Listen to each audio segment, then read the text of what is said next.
Welcome to Robert's Record Corner. I'm Robert.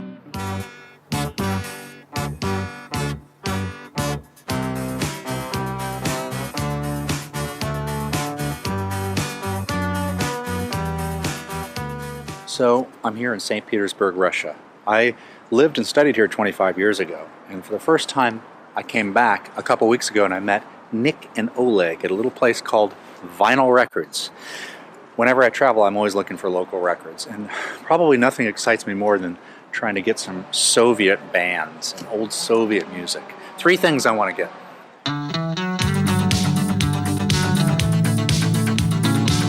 Kino is a band that was a Soviet kind of punky new wave band in the 80s. Very interesting band. The lead singer was ethnic Korean. He died in a car crash right as their Soviet Union was starting to dissolve and become Russia.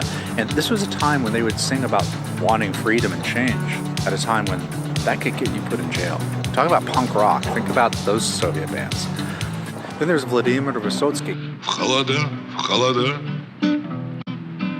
от насиженных мест. Kind of a folk singer who most of his recordings were distributed kind of like Samizdat, like the self-published literature that kind of was underground and circulated when official censors wouldn't let it go. Vladimir Vysotsky. I want one of his records. And then I'll look for third, something else I don't know about.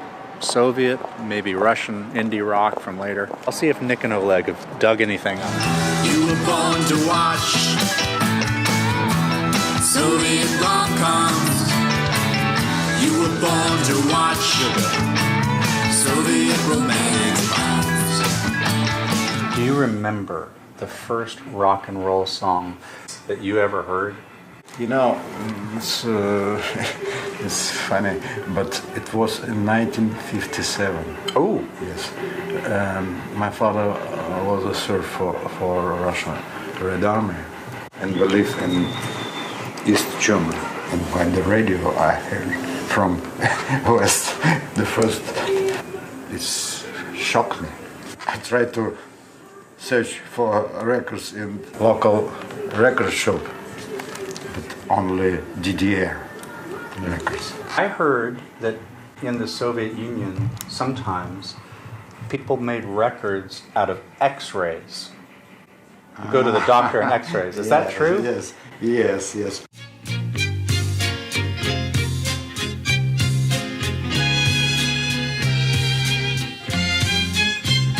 Why? Was that like Samizdat?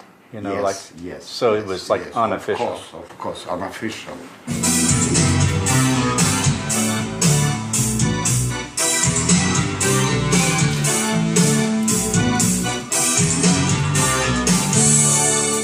What did that mean to you when you started to have bands like Kino play? It started with Kino on a couple of other groups.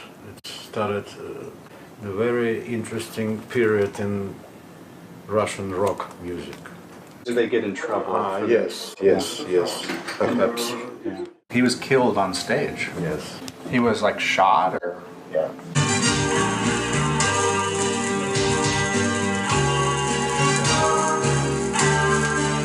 He was a very national singer, you know, he's Russian from A to Z.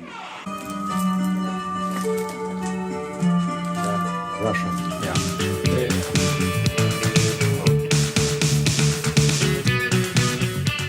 Vladimir Vysotsky.